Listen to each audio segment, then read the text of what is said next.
الحمد لله رب العالمين والعاقبة للمتقين والصلاة والسلام على سيد الأنبياء وخاتم المرسلين وعلى آله وأصحابه أجمعين اما بعد۔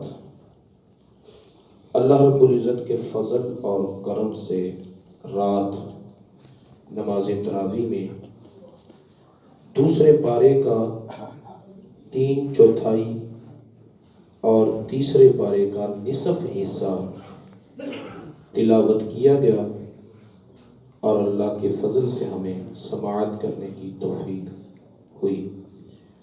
قرآن پاک کے دوسرے پارے میں اللہ رب العزت نے جو بندوں کو حکم دیے ہیں نا جو کام کرنے کے، دوسرے مکمل پارے میں کچھ حصہ تو کل کے درس میں ذکر ہو چکا تھا اور باقی ٹوٹل 6 حکم ہیں، 6 باتوں کا اللہ تعالیٰ نے حکم دیا ہے، جن میں سے 2 کام وہی ہیں جو پہلے پارے میں حکم آ چکے، وہ رپیٹ ہوئے ہیں، تو نئی باتیں صرف 4 ہیں۔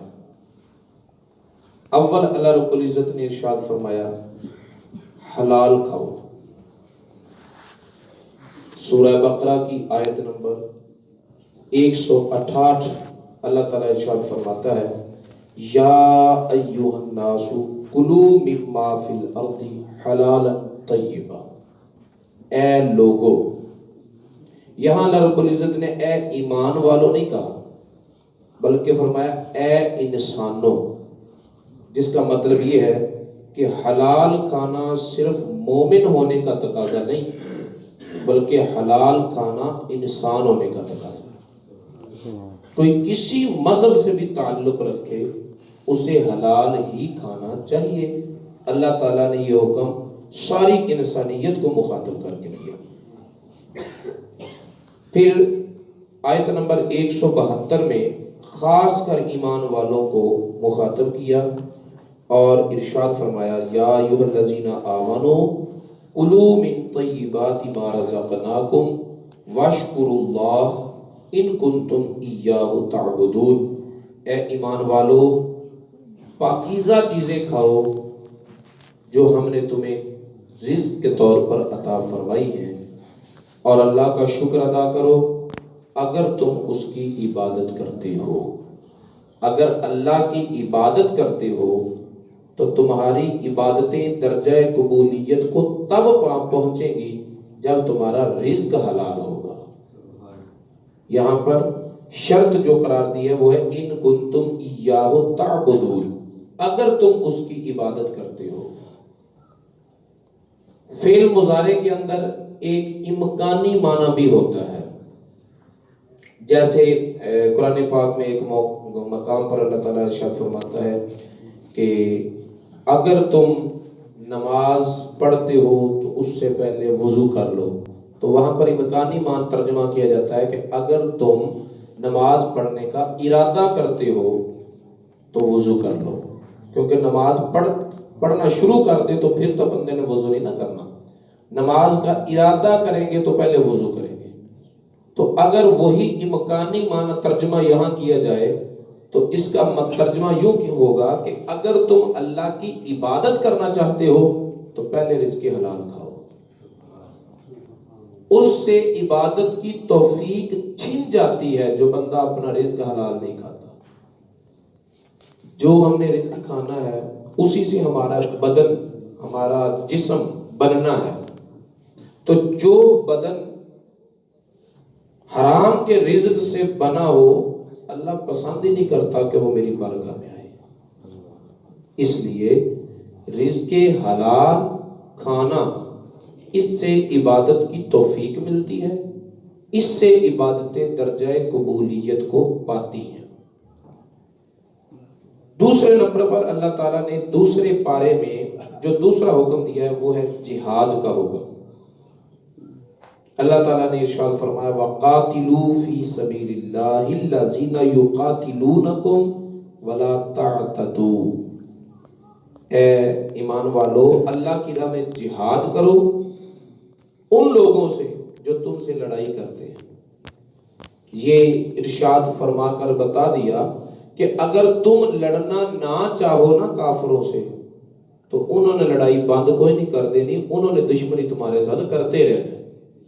یہ شریفانہ حرکت تم تو کر لو گے کہ تم ان سے لڑنا بند کر دو، لیکن وہ تمہاری دشمنی سے کسی طور پر بھی باز نہیں آئیں گے. وہ کسی نہ کسی طریقے سے اسلام کو دبانے کی کوشش کرتے رہیں گے.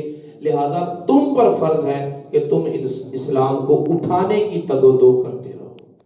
جہاد کرنے کا مطلب ہے اللہ کے دین کی سر بلندی کے لیے کوشش کرنا. اللہ کے دین کی سر بلندی کے لیے یہاں ایک سوال کیا جاتا ہے کہ دیکھو فوجیں بن چکی ہیں، جب کبھی لڑنے کی ضرورت پیش آئے گی تو فوجیں لڑیں گی، اور یہ قانون کسی اور نے پاس نہیں کیا. عمر فاروق رضی اللہ تعالیٰ عنہ کے دور سے یہ قانون بنا ہے کہ سارے مسلمانوں کو بارڈر پر لے جانے کی بجائے ان میں سے سپاہی چن لیے جائیں، باقی لوگ امن سے زندگی گزاریں اور یہ فوجیں جو ہیں وہ جہاد کریں. تو اب ہم جہاد کیسے کریں؟ اب تو فوجوں نے کرنا ہے، کریں نہ کریں حکومت کے ہوتے ہوئے ہماری ذمہ داری نہیں، اور حکومت کی اجازت کے بغیر ہم کسی ملک پر جا کر حملہ کر بھی نہیں کر سکتے. قانون بھی یہی ہے، اسلام بھی یہی کہتا ہے. تو وہاں پر ہمیں ضرورت ہے کہ لفظ جہاد کا معنی سمجھیں. لفظ جہاد جہد سے بنا ہے. لفظ بولتے ہیں نا جد و جہد، کس معنی میں بولتے ہیں؟ محنت کرنا، کوشش کرنا. تو لفظ جہد سے جہاد بنا ہے. جہد فعل کے وزن پر ہے، جہاد فعال کے وزن پر ہے. تو معنی کیا ہے اس کا؟ معنی ہے اسلام کی سربلندی کے لیے کوشش کرنا، خواہ تلوار چلا کر ہو یا تلوار چلائے بغیر ہو. تو ہم بارڈر پہ جا کے لڑ نہیں سکتے، لیکن اسلام کی سربلندی کے لیے جو ممکن ہے ہمارے لیے وہ کوشش تو کر سکتے ہیں. نظام مصطفیٰ کو رائج کرنے کے لیے، قائم کرنے کے لیے جو تمہارے بس میں ہے وہ تو کر سکتے ہو، اور یہی جہاد ہے. اور اس جہاد کا حکم اللہ نے دیا ہے، وَقَاتِلُوا فِي سَبِيلِ اللَّهِ الَّذِينَ يُقَاتِلُونَكُمْ وَلَا تَعْتَدُوا. دیکھیں آیت نمبر 193 میں، یہ سورہ بقرہ کی آیت نمبر، اللہ تعالیٰ ارشاد فرماتا ہے وَقَاتِلُوهُمْ حَتَّى لَا تَكُونَ فِتْنَةٌ. اسلام دشمن عناصر سے اس وقت تک لڑتے رہو جب تک کفر دنیا سے مٹ نہ جائے. فتنہ سے مراد یہاں پر کفر اور شرک ہے، یہاں تک کہ کفر باقی نہ رہے. وَيَكُونَ الدِّينُ لِلَّهِ، اور دین صرف اللہ کا ہی باقی رہ جائے. اب آپ بتائیں کیا روئے زمین سے کفر مٹ چکا ہے؟ اگر روئے زمین سے کفر نہیں مٹا تو پھر ہمارے ذمے سے جہاد کی ذمہ داری ختم نہیں ہوئی. نبی پاک صلی اللہ علیہ وسلم نے فرمایا جہاد قیامت تک جاری رہے گا، اس میں کوئی تنسیخ نہیں، کوئی منسوخی نہیں ہے. اور یہ ہر بندہ مومن پر لازم ہے کہ وہ جہاد کرے اور کرتا رہے، حالات کے تقاضے کے مطابق جس انداز میں آپ کوشش کر سکیں اسلام کی سربلندی کے لیے، نظام مصطفیٰ کو قائم اور نافذ کرنے کے لیے وہ ذمہ داری آپ پر شرعاً لازم ہے. اللہ رب العزت کا یہ حکم ہے. تیسرے نمبر پر اللہ رب العزت نے جو تیسرا حکم دیا ہے وہ ہے حیض کی حالت میں اپنی بیویوں سے الگ رہو. رب تعالیٰ ارشاد فرماتا ہے یسألونک عن المحیط، یہ لوگ تجھ سے حیض کے بارے میں پوچھتے ہیں، قل ہوا اذن، بتا دو کہ وہ ایک گندگی ہے. فاعتزلوا النساء فی المحیط، تو میرا حکم یہ ہے کہ حیض کے دنوں میں اپنی بیویوں سے الگ رہو. الگ رہنے کا مطلب یہ نہیں ہے کہ ان سے سلام کلام چھوڑ دو، ان کے ہاتھوں کا کھانا پینا چھوڑ دو، ان سے پانی لے کر پینا بھی چھوڑ دو، ان سے حسن معاشرت کے سارے تقاضے ختم کر دو. یہ مطلب نہیں ہے، بلکہ مطلب یہ ہے کہ ان سے صحبت نہ کرو، جماع نہ کرو. اس کے علاوہ ایک گھر میں رہو، ایک ایک جگہ رہو، ایک برتن میں کھاؤ پیو، حسن معاشرت کے سارے تقاضے پورے کرو، صرف جماع نہ کرو۔ فَاعْتَزِلُوا النِّسَاءَ فِي الْمَحِيضِ، یہ تیسرا حکم ہے۔ اور چوتھا حکم ہے وَاذْكُرُوا نِعْمَةَ اللَّهِ عَلَيْكُمْ وَمَا أَنزَلَ عَلَيْكُمْ مِنَ الْكِتَابِ وَالْحِكْمَةِ يَعِظُكُمْ بِهِ، اللہ نے جو تم پر نعمت کی ہے، اللہ کی اس نعمت کا تذکرہ کرو اور ذکر کرو اس نعمت کا کہ اللہ نے تمہاری طرف ایک کتاب نازل فرمائی ہے اور ایک حکمت نازل فرمائی ہے۔ کتاب سے مراد ہے اللہ کا کلام، حکمت سے مراد ہے رسول اللہ کا کلام۔ یعظکم بہ، اللہ اس کے ذریعے تم کو نصیحت کرتا ہے، تمہیں ہدایت دیتا ہے، تمہیں ڈر سناتا ہے۔ اب جب ذکر ہے آگے کتاب کا اور حدیث کا، قرآن کا اور حدیث کا ذکر ہے، تو اس تقابل میں اگر یہ دیکھا جائے کہ اللہ کی وہ نعمت کون سی ہے جس کو ہم اس پلڑے میں تول سکتے ہیں، تو وہ نعمت کوئی اور نہیں، صرف ایک مدینے کا تاجدار، کیونکہ اسی نعمت کے ذریعے ہمیں قرآن ملا ہے، اسی نعمت کے ذریعے ہمیں احادیث ملی ہیں۔ تو گویا کہ اللہ رب العزت نے یہ حکم دیا ہے کہ تم اپنی زبان بند کر کے نہ پھرو، بلکہ اپنے نبی کا ذکر کیا کرو۔ یہاں نعمت اللہ سے مراد، اللہ کی نعمت سے مراد رسول اللہ کا وجود ہے، کہ اپنے نبی کا تذکرہ کیا کرو، ان کے معجزات بیان کرو، ان کی شانیں بیان کرو، اپنے بچوں میں ذکر کرو، دوستوں میں ذکر کرو، محافل میں ذکر کرو، اپنی انفرادی اجتماعی محافل میں ذکر مصطفیٰ کرو، تاکہ ان کا ذکر جو ہے وہ رپیٹ ہوتا رہے اور آنے والی نسلوں میں عظمت مصطفیٰ ان کے دلوں میں جاگزیں ہوتی رہے۔ تمہارے بچے جوان ہوں تو عشق مصطفیٰ کے جام ان کی گھٹی میں شامل ہو، آنے والی نسل بنے تو رسول اللہ صلی اللہ علیہ وسلم کے عاشقوں کی نسل بنے۔ تو اللہ رب العزت نے یہ حکم دیا ہے چوتھا کہ اللہ کی جو نعمت تمہیں ملی ہے اس نعمت کا ذکر کرو۔ کچھ اور آیات بھی ایسی ہیں جہاں پر اللہ تعالیٰ نے لفظ نعمت بول کر مصطفیٰ کا وجود مراد لیا ہے صلی اللہ علیہ وسلم، انشاءاللہ آگے آئیں گی۔ اللہ تعالیٰ قرآن پاک میں ارشاد فرماتا ہے کہ اللہ تعالیٰ کی اس نعمت کا ذکر کرو جس نعمت نے تمہیں بھائی بھائی بنا دیا۔ تم تو دشمن تھے ایک دوسرے کے، دوزخ کے کنارے پر پہنچے ہوئے تھے، پھر اللہ کی اس نعمت نے تمہیں دوزخ کے کنارے سے کھینچا اور جنت کی بہاروں میں داخل کیا۔ اب بتائیں کہ جس نعمت نے ہمیں بھائی بھائی بنایا وہ کون سی نعمت ہے؟ رسول اللہ کا وجود تو ہے، جس نے گورے اور کالے کا رنگ فرق مٹایا، جس نے امیر اور غریب کے سارے امتیاز ختم کر دیے۔ جہاں پر ابو بکر صدیق کو بٹھایا وہیں حضرت بلال کو بٹھایا، جہاں عمر فاروق کو بٹھایا وہیں پر حضرت صہیب رومی کو بٹھایا، جہاں پر حضرت عثمان غنی کو بٹھایا جس نے مسجد نبوی کی ساری جگہ خریدی، اور اسی جگہ پر رسول اللہ صلی اللہ علیہ وسلم نے حضرت سلمان فارسی کو بٹھایا جن کے پاس اپنا گاڑی نہیں۔ ٹھیک ہے، یہ فرق اور امتیازات رسول اللہ نے مٹائے ہیں۔ ایک ہی صف میں کھڑے ہو گئے محمود و عیاض، نہ کوئی بندہ رہا نہ کوئی بندہ نواز۔ تو یہاں پھر اللہ کی نعمت سے مراد رسول اللہ کا وجود ہے۔ تو اللہ تعالیٰ نے ایک حکم دیا کہ حلال کھاؤ، دوسرا حکم دیا جہاد کرو، اسلام کی سربلندی کے لیے کوشش کرو جو تم کوشش کر سکتے ہو۔ تیسرا اللہ تعالیٰ نے حکم فرمایا کہ حیض کی حالت میں عورتوں سے الگ رہو۔ چوتھا اللہ نے حکم یہ دیا کہ میرے نبی کا ذکر کیا۔ سبحان اللہ۔ باقی دو حکم وہ ہیں جو اللہ تعالیٰ نے پچھلے یعنی پہلے پارے میں بھی ذکر کیے تھے۔ وہ ایک یہ ہے کہ تقوی اختیار کرو۔ سورہ بقرہ کی آیت نمبر 223 میں اللہ تعالیٰ فرماتا ہے وَاتَّقُوا اللَّهَ وَاعْلَمُوا أَنَّكُمْ مُلَاقُوهُ، اللہ سے ڈرو اور یقین رکھو کہ تم اپنے رب سے ملاقات کرنے والے ہو۔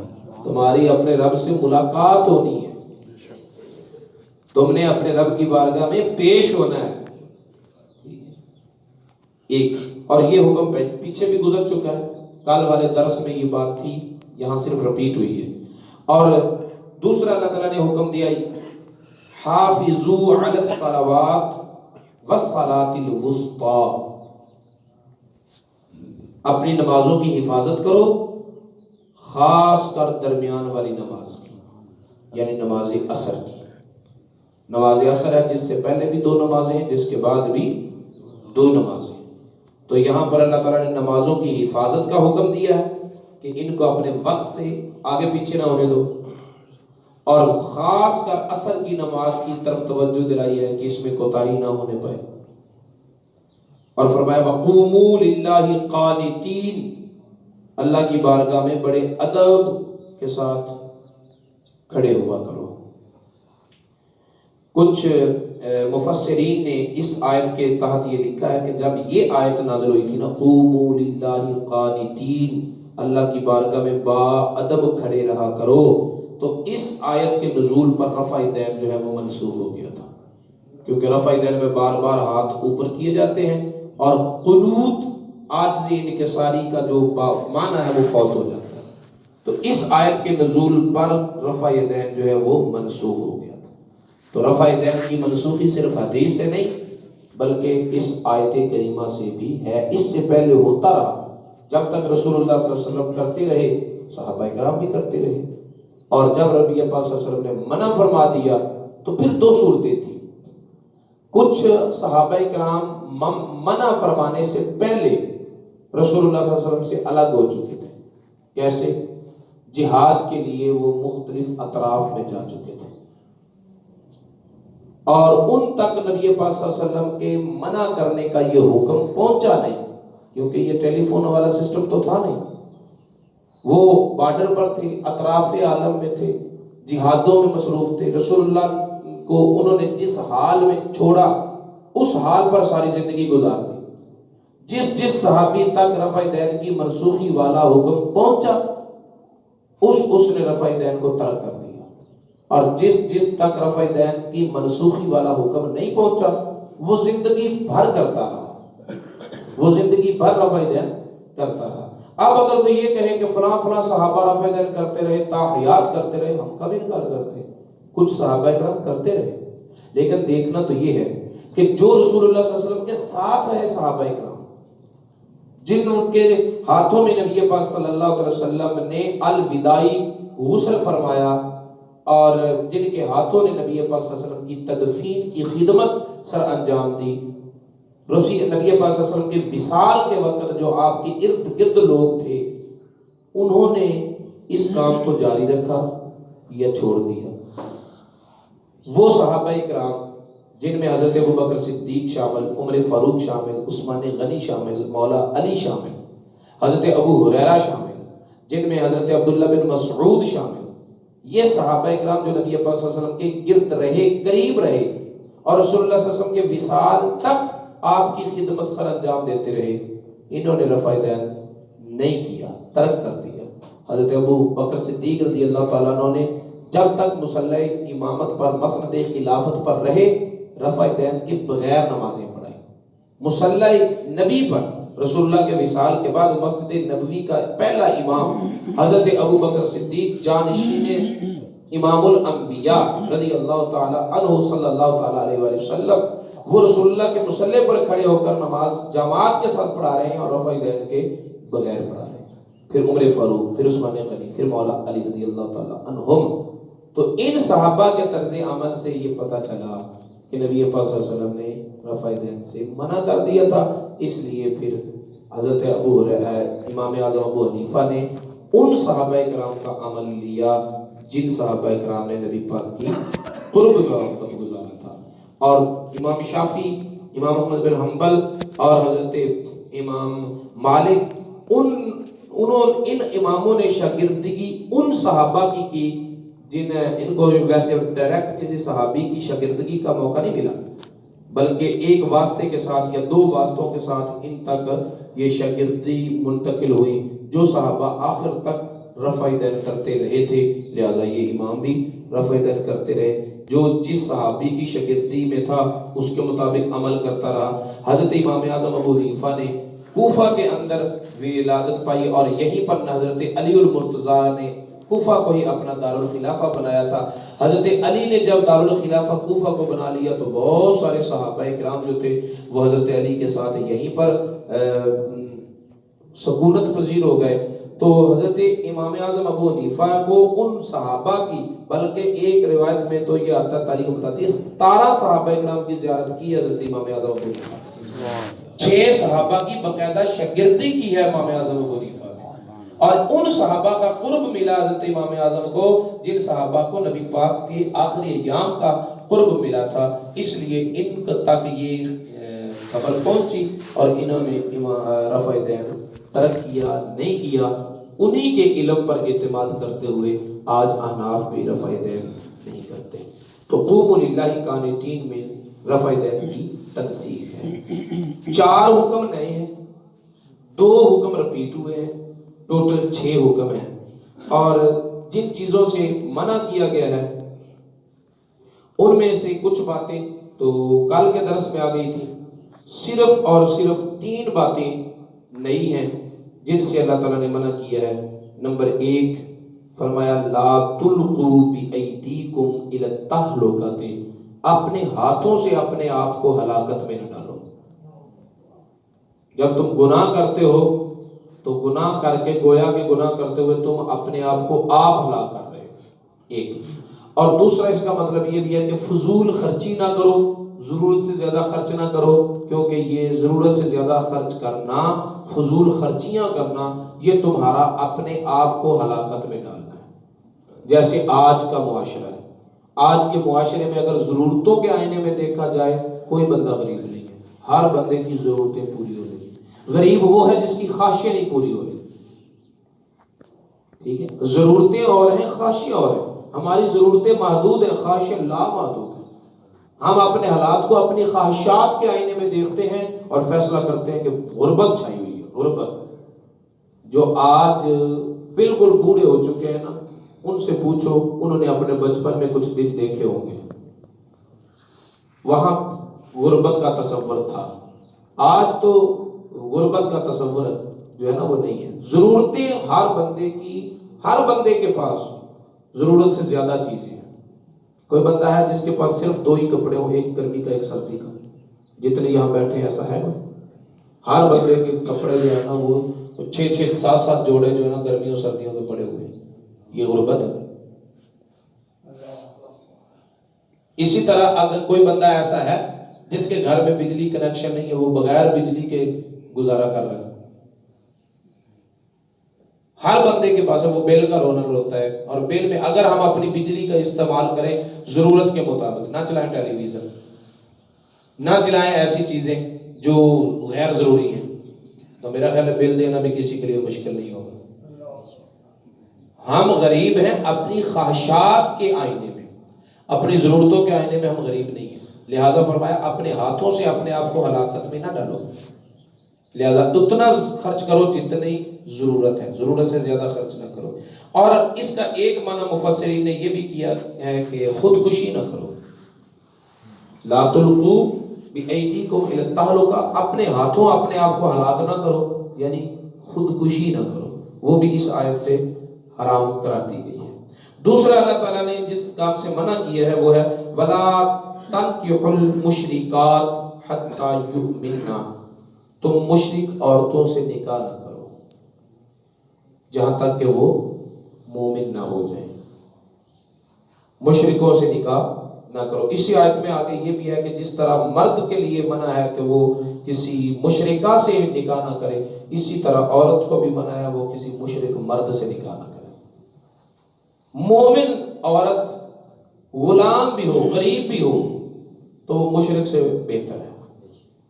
اسی طرح مومن مرد جو ہے وہ اگرچہ غلام ہو، غریب ہو، بہت عمدہ اور اعلیٰ کپڑے پہننے والا اور اعلیٰ مکان میں رہنے والا یا اعلیٰ گاڑی میں سفر کرنے والا نہ ہو، مشرک سے وہ بھی بہتر ہے. وہ بلڈنگوں کے مالک ہوں اور اس کے پاس ایک بلشت جگہ بھی اپنی نہ ہو، تو اللہ فرماتا ہے کہ مومن پھر اس سے بہتر ہے. مومن پھر اس سے بہتر ہے. اور تیسرا حکم، اس پر بہت زیادہ توجہ کی ضرورت ہے. اللہ تعالیٰ فرماتا ہے بلا تجعلوا اللہ عرضۃ لایمانکم، اللہ کو اپنی قسموں کا مرکز نہ بناؤ، اللہ کو اپنی قسموں کا مرکز نہ بناؤ، یہ بار بار اللہ کے نام کی قسمیں اٹھاتے رہنا۔ اللہ تعالیٰ صرف قسمیں اٹھانے کے لیے، اللہ کا نام کسی اور کام کے لیے نہیں استعمال کرنا۔ تو اللہ تعالیٰ فرماتا ہے میرے نام کی زیادہ قسمیں نہ اٹھایا کرو، اگر قسم اٹھانی ہے تو صرف وہ جو پوری کر سکو، اور جہاں ضرورت ہو قسم اٹھانے کی، ضرورت بھی نہیں، پوری بھی نہیں کر سکتا، بلا وجہ قسمیں اٹھا رہا ہے، تو اللہ تعالیٰ نے قسمیں اٹھانے سے منع فرمایا۔ 3 کاموں سے منع کیا، قسمیں نہ اٹھاؤ، مشرکوں سے نکاح نہ کرو، اپنے آپ کو ہلاکت میں نہ ڈالو۔ 4 کاموں کا حکم دیا ہے، حلال کھاؤ، جہاد کرو، حیض کی حالت میں عورتوں سے الگ رہو، اور اللہ کی نعمت کا یعنی رسول اللہ صلی اللہ علیہ وسلم کا ذکر کرو۔ 4 کام کرو، 3 کام نہ کرو، دوسرے پارے پر عمل ہو گیا۔ صرف 4 کام، اللہ تعالیٰ کی نعمتیں دیکھی کتنی، 4 کام کرنے ہیں، 3 کام نہیں کرنے، یہ 7 کام کل بنتے ہیں، دوسرے پارے پر عمل ہو گیا۔ اللہ تعالیٰ کے احکام پر چلنا مشکل ہے، اتنے کام نہیں کر سکتے اللہ کے لیے، کوئی مشکل نہیں، اگر ہم سمجھ کر چلیں تو قرآن پاک پر اسی طرح انشاءاللہ کل تیسرے پارے کا خلاصہ آپ کے سامنے رکھا جائے گا، اور آخر میں پورے قرآن پاک میں جتنے احکام ہیں نا وہ ٹوٹل لگا کے آخر درس میں وہ آپ کو بتاؤں گا کہ کتنے کام ہیں جن کو اللہ نے کرنے کا حکم دیا ہے، کتنے کام ہیں جن کو نہ کرنے کا حکم دیا ہے، پھر فیصلہ آپ کر لینا کہ کیا ہم یہ نہیں کر سکتے۔ اللہ تعالیٰ ہمیں عمل کی توفیق